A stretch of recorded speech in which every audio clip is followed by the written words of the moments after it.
We are here in Steve Quiller's studio. I'm with four of my favorite people. With Steve Quiller, this is Damien Cheshire. He's all the way from Bradford in England. We have Renee and Sarah, you're behind the camera. So hi. But we're in the studio today because Steve is willing to share with us his work to some extent.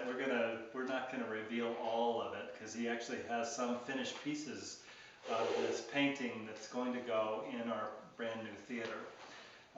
So Steve, talk about, I'd love for you to just share with us just, I know this has been something that has been sort of gathering steam in your imagination now for I think over a year, hasn't it? I got to tell you, this is I'm so excited about this project because when I look back on it, I've been painting this for the last 20 years without knowing it, and because I've been going up to this one spot, and you have as well, to do some cross-country skiing in the winter, and I go up there almost every day.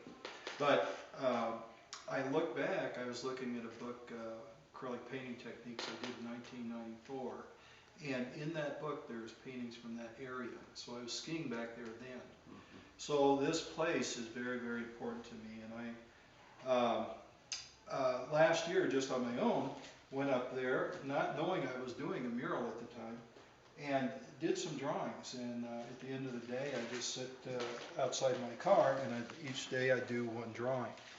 And this is one spot up at the Bachelor area that I just did a 360 drawing from the bottom left, where it goes down into the valley, up into the dense forest, back into the La Garita Mountains, and then it returns back down to the valley.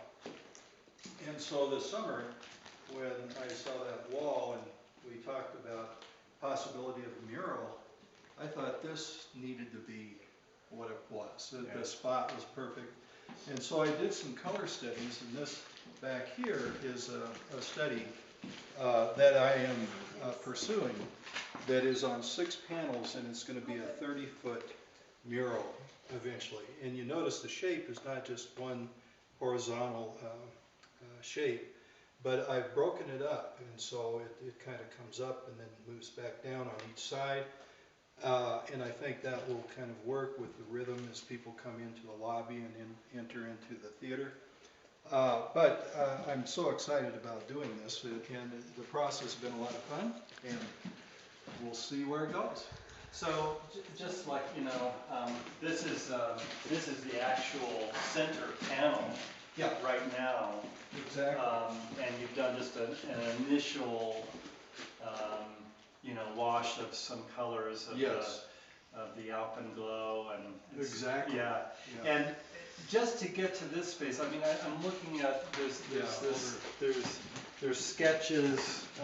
There's sketches everywhere I look. There are sketches. Yeah, this is a study I did the last 2 days just to get a feel for some of the color and the rhythm. And I've got some other drawings, but this one I went back this morning. Sketches here. He did this. And this is another piece, but I wanted a little more of the internal lower area of that to get more of the texture and the shapes and so on before I started this piece, this particular panel. What's cool about that to me, you know, as it relates to theater, is that you don't think of paintings necessarily as being rehearsed, you know, and yeah, just all of the rehearsal in our language that's gone into what ultimately will be the performance of this piece. What I find is the more I rehearse, in a sense, the more information I gather, the more it lets me let go when I start the process. So I'm not... It's the same process. It's the same, there you go. The creative process. Yeah. So that's, all of this is very important to this, you know, and I love doing the studies as well. So we're going to unveil all of this as a complete piece on July 17th when we have our big celebration, and you'll be there to I'll be there. unveil it, which will be really exciting.